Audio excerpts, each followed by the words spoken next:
انسان قرآن سے رشتہ نہیں جوڑا ہے، اللہ کے حبیب سے محبت بہت ناقص ہے، اللہ تعالیٰ کی ذات کی معرفت بہت کم ہے، اسلام کا نالج بالکل ختم ہو چکا ہے، قرآن کے اندر کیا ہے وہ معلوم نہیں ہے، اس لیے انسان کبھی اس کی بات سن کر پریشان، کبھی اس کی بات سن کر پریشان۔ ارے قرآن سے تو پوچھو، قرآن کہہ رہا ہے کس موقع پر کون سے حالات میں اور کن حالات میں کیسے زندگی گزارنی ہے۔ ڈر سے زندگی نہیں گزرے گی، اور ایمان والے کو ڈر کے ساتھ زندگی نہیں گزارنی ہے، اور اس کا ایمان پختہ ہونا چاہیے۔ جب ایمان پختہ ہوگا وہ دنیا کے اندر صحیح راہ پر رہے گا۔ جب ایمان کے اندر تھوڑی سی بھی کمزوری آئے گی پھر پتہ نہیں کس کی چال میں آ کر اپنے ایمان سے ہاتھ دھو بیٹھے گا، اور جب ایمان سے ہاتھ دھو بیٹھے گا اس کا مرنا بھی بیکار، اس کا جینا بھی بیکار۔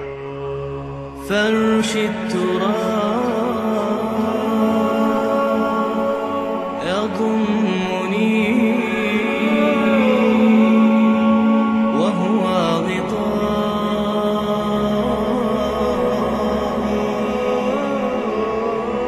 حول الرمال۔ رسالت کے لیے میں نے چنا ہے، اور جب قرآن کا موقع آیا اس وقت بھی اللہ کے حبیب نے بھی اور رحمت عالم صلی اللہ علیہ وسلم نے اپنی زبان سے کئی مرتبہ، اور قرآن پاک نے اس موقع پر فرمایا ثم اورثنا الکتاب الذین اصطفینا من عبادنا، پھر ہم نے اس کتاب کا وارث بنایا ان لوگوں کو، استفینا جن کو ہم نے چن لیا، لیکن کون ہیں یہ لوگ؟ من عبادنا، ہمارے بندوں میں سے ہیں، یہ ہمارے چنیدہ بندے ہیں، ان کو اس کتاب کے لیے ہم نے انتخاب کر دیا اور ان کو اللہ کی کتاب دی۔ لیکن اب کتاب ملنے کے بعد بھی سخت چیلنج ہے۔ کیا چیلنج ہے؟ منہم ظالم لنفسی، کچھ تو ہے اپنے اوپر ظلم کرنے والے۔ قرآن مل گیا لیکن قرآن کے ساتھ ظلم کرتے ہیں، اس کے ساتھ کھلواڑ کرتے ہیں، اس کی حقوق کی ادائیگی کے اندر کوتاہی کرتے ہیں۔ لیکن دوسری قسم کے لوگ ہیں منہم مقتصد، کچھ لوگ ہیں جو درمیانے راستے کو اختیار کرتے ہیں، نہ زیادہ ظلم کرتے ہیں اور نہ زیادہ کوتاہی کرتے ہیں، درمیان میں رہتے ہیں۔ اور تیسری جو قسم ہے اللہ تعالیٰ بیان کرتے ہیں فَمِنْهُمْ سَابِقٌ بِالْخَيْرَاتِ بِإِذْنِ اللَّهِ، کچھ اس نعمت کو لے کر آگے بڑھنے والے ہیں اور بہت زیادہ ہی آگے بڑھتے ہیں، لیکن یہ اپنی طاقت، اپنی قوت، اپنی ذہانت اور اپنی ساری جو اپنے ذہن کے اندر اللہ تعالیٰ نے ان کو مختلف قوتیں دی ہیں، کیا یہ اس کے نتیجے میں ایسے آگے بڑھیں گی؟ کہا بِإِذْنِ اللَّهِ، اللہ کے حکم سے، اللہ کی اجازت سے یہ آگے بڑھتے ہیں۔ اور اس کے بعد فرمایا ذَلِكَ هُوَ الْفَضْلُ الْكَبِيرُ، یہی تو بڑا فضل ہے، یہی تو عظیم نعمت ہے، اس سے بڑا دنیا کے اندر کوئی عظیم نعمت کا نہ تو کوئی دعویٰ کر سکتا ہے، نہ کسی کو اس سے بڑی عظیم کوئی نعمت ملی ہے۔ اب جو عظیم نعمت ہے اس کو کتنے لوگ حاصل کرتے ہیں اور کتنے لوگوں کا اس کے ساتھ واسطہ ہے، اور کتنے لوگ اس کو اپنے ذہنوں کے اندر بٹھا کر اس کے مطابق زندگی گزارتے ہیں۔ آپ پوری دنیا کے اندر ایک طائرانہ نظر ڈالیں گے، بہت قلیل تعداد ہے، بہت چھوٹا طبقہ ہے جو اس قرآن پاک کے ساتھ مسلسل جڑا ہوا۔ دوسرے لوگ کیوں نہیں جڑ رہے ہیں؟ اللہ کے حبیب فرماتے ہیں جب آخری دور آئے گا یہ شیطان ذہنوں کے اندر یہ بات ڈالے گا کہ قرآن سے ملے گا کیا، قرآن سے انسان کہاں تک پہنچ سکتا ہے، اور قرآن والے کہاں آگے بڑھ رہے ہیں۔ نہ ان میں سے کوئی سائنسدان بن رہا ہے، نہ ان میں سے کوئی ڈاکٹر بن رہا ہے، نہ ان میں سے کوئی انجینئر بن رہا ہے، نہ ان میں سے دنیا کا کوئی بڑا عہدہ حاصل کرنے والا ہے۔ یہ قرآن والے تو وہی ہیں۔ اللہ تعالیٰ فرماتے ہیں یہ ان لوگوں کا فطور ہے، اور شیطان ان کو اس دنیا کی دلدل میں پھنسانا چاہتا ہے، اور آخری وقت جب ظلم و زیادتی کا دور آئے گا اس وقت ان کو پتہ چلے گا جن کا سابقہ قرآن پاک کے ساتھ تھا اور جن کا رشتہ مضبوط قرآن پاک کے ساتھ تھا، انہی کی وجہ سے اس کائنات کو اللہ تعالیٰ برقرار رکھے گا۔ اب ذہنوں کے اندر یہ باتیں بھی آتی ہیں، انسانیت میں جو ایمان والے ہیں وہ مٹنے والے ہیں اور قرآن کو ماننے والے مٹنے والے ہیں۔ اللہ تعالیٰ فرماتے ہیں یہ دین مٹنے والا نہیں ہے۔ اور اس موقع پر جب اللہ کے حبیب کو مکہ سے نکالا گیا تھا اور اس موقع پر اللہ تعالیٰ نے قرآن پاک کی ایک آیت کو نازل کیا، اور اللہ تعالیٰ نے رحمت عالم صلی اللہ علیہ وسلم کو مخاطب کر کے ایک پیغام دیا، اور قیامت کی صبح تک آنے والے ہر انسان کے لیے پیغام تھا۔ وہ کون سا پیغام تھا؟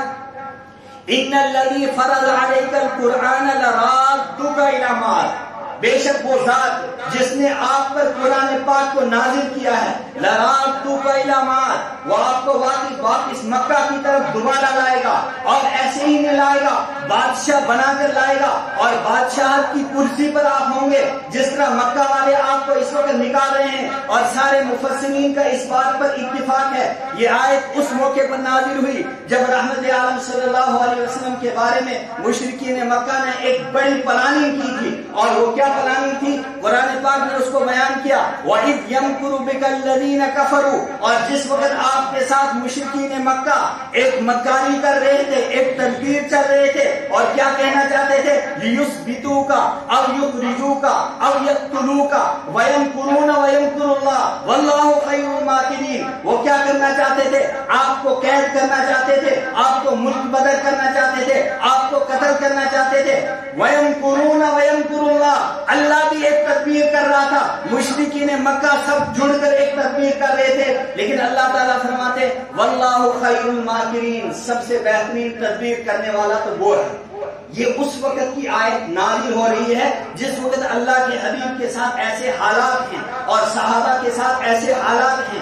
بلال حبشی کو، صہیب رومی کو، حضرت سمیہ کو ان انگاروں پر لٹایا جاتا ہے، اور انگاروں کی وجہ سے جب ان کی چمڑی جلتی ہے اور ان کی جو پیٹ نکلتی ہے اور ان کی چمڑی پگھلتی ہے، اس پگھلنے کی وجہ سے یہ انگارے بجھ جاتے ہیں۔ اس موقع پر قرآن پاک کی آیت نازل ہوئی اور اللہ تعالیٰ نے ایک پیغام دیا، الذی فرض علیک القرآن لرادک الی معاد، وہ ذات جس نے قرآن پاک آپ پر نازل کیا ہے وہ دوبارہ آپ کو مکہ لے جائے گا۔ اور اسی طرح انسانیت کو ذہن کے اندر یہ بات بالکل اسی طرح رکھنی چاہیے کہ اسلام مٹنے والا نہیں ہے اور ایمان والے مٹنے والے نہیں ہے۔ جب تک یہ کائنات چلتی رہے گی، یہ آسمان جب ہمارے اوپر رہے گا، یہ زمین جس کے اوپر سے ہم چلتے ہیں، یہ سورج اپنی روشنی دیتا رہے گا، یہ چاند اپنی چاندنی دیتی رہے گی، رات کے ستارے چمکتے رہیں گے اور رات کا اندھیرا بھی جاری رہے گا، دن کا اجالا بھی جاری رہے گا۔ یہ تب تک رہے گا جب تک کائنات کے اندر ایمان والے رہیں گے۔ یہ میں اپنی طرف سے نہیں کہہ رہا ہوں، اللہ کے حبیب نے ایک موقع پر فرمایا لا تقوم الساعۃ حتی یقال فی الارض اللہ اللہ، زمین پر تب تک آسمان ٹوٹ کر نہیں گرے گا، یہ سورج بے نور نہیں ہوگا، یہ زمین کے اندر لہریں نہیں پیدا ہوں گی، کب تک؟ جب تک اس زمین پر اللہ اللہ کہنے والے باقی رہیں گے، اللہ تعالیٰ اس دنیا کو چلاتا رہے گا۔ اور جن لوگوں کے ذہنوں کے اندر ہے اسلام مٹنے والا ہے، ایمان والوں کو ختم کیا جائے گا، نہیں، کوئی دنیا کی طاقت ختم نہیں کر سکتی ہے۔ یہ میں نہیں کہہ رہا ہوں، قرآن پاک کہہ رہا ہے، جب تک ایمان والے رہیں گے، جب تک اللہ کا قرآن رہے گا، جب تک اللہ کے حبیب کے ماننے والے اور اللہ کے حبیب کے ساتھ محبت کرنے والے رہیں گے، تب تک آسمان و زمین رہے گا۔ جب یہ سارے ختم ہو جائیں گے، آسمان کو اللہ گرا دے گا، زمین کو اللہ تعالیٰ توڑ پھوڑ کر دے گا، ان سارے پہاڑوں کو آپس میں ٹکرا کر اس کو محشر کا میدان بنا دے گا۔ اور جن ذہنوں کے اندر یہ فطور ہے اور جن کے ذہنوں کے اندر یہ مختلف قسم کے پروپیگنڈا آئے ہیں اور اس طرح کے فطور پیدا ہوئے ہیں، وہ کم ذہنی کے اندر ہے، ان کو قرآن پاک کا نالج نہیں ہے۔ اور ہم میں سے بہت سارے ایمان والے بھی قرآن پاک کو پڑھنے سے دور ہیں، اس کے نالج سے اپنے آپ کو دور رکھتے ہیں، اس کو حاصل کرنے سے اپنے آپ کو دور رکھتے ہیں۔ بس ان کے ذہنوں میں بھی یہی ہے کہ کچھ نہیں کر سکتے ہیں، نہیں، اللہ کا قرآن سب کچھ کروا دے گا۔ اللہ کا قرآن جب اس کے ساتھ ہمارا رشتہ مضبوط ہوگا، ہمیں کوئی نہیں ختم کر سکتا ہے، یہ بات بالکل واضح۔ ایک بات تو یہ ذہن میں رکھنی چاہیے۔ دوسری بات قرآن پاک نے کیا کی؟ اللہ کے حبیب کے مقام کو بیان کیا قرآن پاک نے۔ اور جس وقت جبریل امین قرآن پاک نازل ہو، اوپر آسمان سے نازل کرواتے ہیں اور قرآن پاک اللہ کے حبیب کے پاس لے کر آتے ہیں، اللہ تعالیٰ قرآن پاک کو نازل کر رہا ہے، جبریل امین کو بھیج رہا ہے، اور جب اللہ کے حبیب کے پاس پہنچتے ہیں، اللہ کے حبیب کو یہ تڑپ رہتی ہے اور یہ ان کے ذہن میں رہتا ہے کہ فوراً اس قرآن پاک کو یاد کیا جائے۔ اللہ کے حبیب نے جب یہ کوشش کی اور اس طرح کی سوچ رکھی تو اللہ تعالیٰ نے قرآن پاک کی یہ آیت نازل کی، لا تحرک بہ لسانک، اپنی زبان کو مت ہلاؤ اور اپنی زبان کو مشقت میں مت ڈالو۔ کیوں؟ یہ قرآن پاک نازل کرنا بھی ہمارا کام ہے، اس کو آپ کے ذہن کے اندر بٹھانا بھی ہمارا کام ہے، اور اس کے اندر جو مضامین ہے ثم ان علینا بیانا، اس کو واضح کرنا بھی ہمارا کام ہے۔ یہ قرآن آپ پر مشقت کے لیے نازل نہیں ہوا، ما انزلنا علیک القرآن لتشقی، ہم نے یہ قرآن آپ پر مشقت مشقت کے لیے نازل نہیں کیا، آپ کو مصیبت میں ڈالنے کے لیے نازل نہیں کیا، آپ آرام سے بیٹھے رہیں، یہ کوئی حفظ کی کلاس نہیں ہے، آپ کو فوراً قرآن پاک یاد کرنا پڑے گا۔ لا تحرک به لسانک، اپنی زبان کو مت ہلاؤ، ہم خود ہی یہ سارا کام کریں گے۔ یہ مقام ہے اللہ کے حبیب کا، اور اس مقام کو خود رب کائنات بیان کر رہے ہیں اور زمین والوں کو بتا رہے ہیں یہ اور بہت اونچی ہستی ہے، اس کے بارے میں کوئی زبان کھولے گا سب کچھ برداشت ہو سکتا ہے، لیکن اللہ کے حبیب کے بارے میں کوئی بھی کلمہ کوئی برداشت نہیں کر سکتا۔ جس کے ذہن کے اندر، جس کے دماغ کے اندر، جس کے دل کے اندر تھوڑا سا بھی ایمان ہوگا وہ اس کو کبھی قبول نہیں کر سکتا ہے، اور یہی وجہ کائنات ہے۔ کائنات کو سجایا گیا صرف اللہ کے حبیب کے لیے، آسمان کو چمکایا گیا اللہ کے حبیب کے لیے، اس قرآن کو نازل کیا گیا اور امت کو اس کا پیغام بتایا گیا صرف اللہ کے حبیب کے لیے۔ لیکن اس وقت اللہ کے حبیب نے اور قرآن پاک نے تعارف کا انداز بدل دیا۔ جس وقت قرآن پاک کا تعارف قرآن پاک کرا رہا ہے اور اللہ کے حبیب کو مخاطب کیا کہ آپ کا مقام تو اتنا اونچا ہے کہ میں کہہ رہا ہوں کہ قرآن پاک آپ کی مشقت کے لیے ہم نے نازل نہیں کیا، لیکن ایک بات یاد رکھیے۔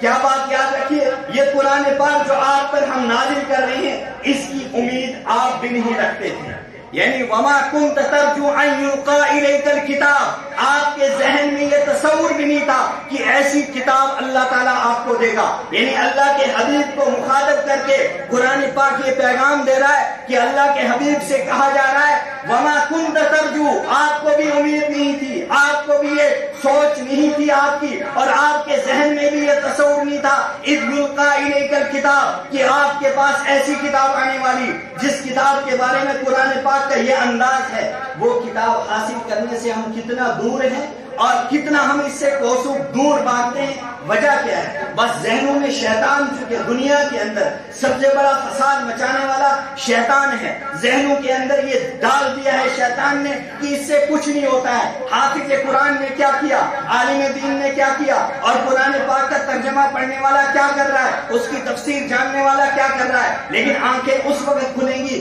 جب سب کی آنکھیں بند ہو جائیں گی اور اس مٹی کے اندر ہمیں گہاڑا جائے گا اور اس زمین کے اندر ہمیں بند کیا جائے گا، جہاں کھانے کا انتظام نہیں، جہاں پینے کا انتظام نہیں، جہاں بسترے کا انتظام نہیں، جہاں لائٹ کا انتظام نہیں، جہاں پیسہ کام آنے والا نہیں، جہاں دولت کام آنے والی نہیں، جہاں بادشاہت ختم ہو جائے گی۔ یہ خود نہیں، قرآن پاک اس کو خود بیان کر رہا ہے۔ اللہ تعالیٰ فرماتے ما اغنی عنی مالیہ ہلک عنی سلطانیہ خذوہ فغلوہ ثم الجحیم صلوہ، یہ کہے گا آج بادشاہت کام نہیں آ رہی، اتنا پیسہ تھا دنیا میں اپنے آپ کو اس کے ذریعے سے نجات دلاتا تھا، لیکن اس قبر کے اندر جا کر پیسہ اللہ کی عدالت میں کام نہیں آ رہا ہے، یہاں اپروچ کام نہیں آ رہی، یہاں بڑی بڑی کرسیاں اس وقت مان پڑ گئی ہیں، ساری برابر پڑ گئی ہیں، کوئی کسی کی پرسان حال نہیں کر رہا ہے۔ یہ محشر کا میدان ہے، یہ اللہ کی عدالت ہے، یہاں کسی کے ساتھ کوئی ظلم نہیں ہوگا، اللہ تعالیٰ ہر ایک کے ساتھ انصاف کرے گا اور انصاف کی کرسی کو نصب کیا جائے گا، اس کے بعد سب کے ساتھ انصاف ہوگا،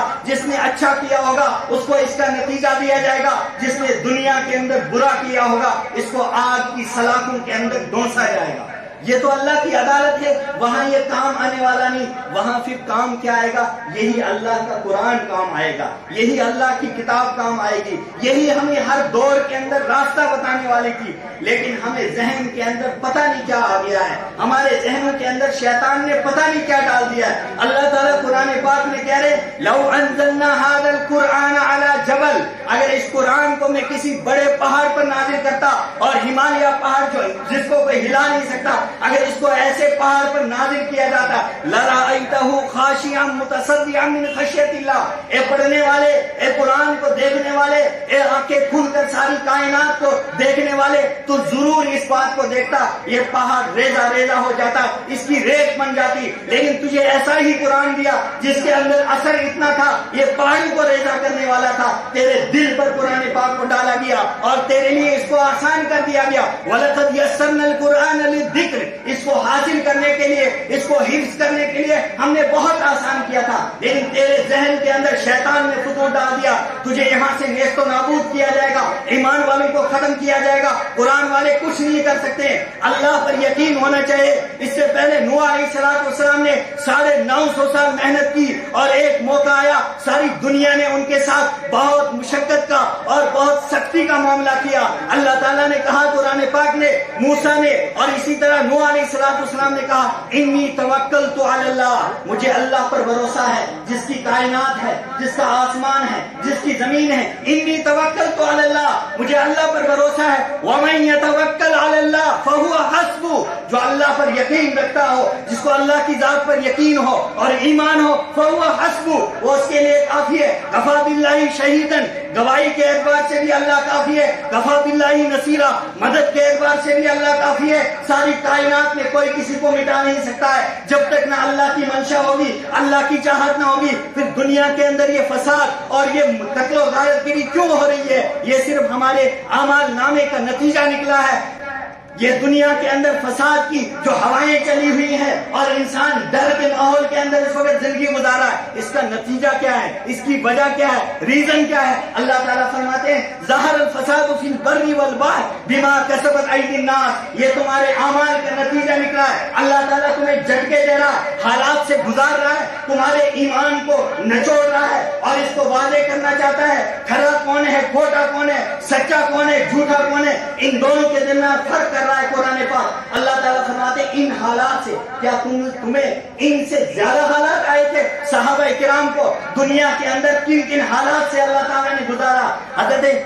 حضرت بلال حبشی رضی اللہ تعالیٰ عنہ کو انگاروں پر لٹایا گیا، حضرت سمیہ کو انگاروں پر لٹایا گیا، صہیب رومی کو ان حالات سے گزارا گیا، اور حضرت سمیہ کے ساتھ وہ برچھا جو اس ایک مشرک نے دنیا کے اندر مٹایا تھا اور اس کے بعد ساری دنیا کو اسلام میں پیغام دیا تھا، کیا ان سے زیادہ حالات تم پر آئے؟ کیا تمہیں اور زیادہ مشکلات کے اندر ڈالا جا رہا ہے؟ یہ انسان کا فطور ہے، انسان کے ذہن کے تصورات ہے، غلط سوچیں ہیں، اور دنیا کے اندر زندگی کو صحیح راستے پر، صحیح ڈگر پر لانے کے لیے انسان قرآن سے رشتہ نہیں جوڑا ہے، اللہ کے حبیب سے محبت بہت ناقص ہے، اللہ تعالیٰ کی ذات کی معرفت بہت کم ہے، اسلام کا نالج بالکل ختم ہو چکا ہے، قرآن کے اندر کیا ہے وہ معلوم نہیں ہے، اس لیے انسان کبھی اس کی بات سن کر پریشان، کبھی اس کی بات سن کر پریشان۔ ارے قرآن سے تو پوچھو، قرآن کہہ رہا ہے کس موقع پر کون سے حالات میں اور کن حالات میں کیسے زندگی گزارنی ہے۔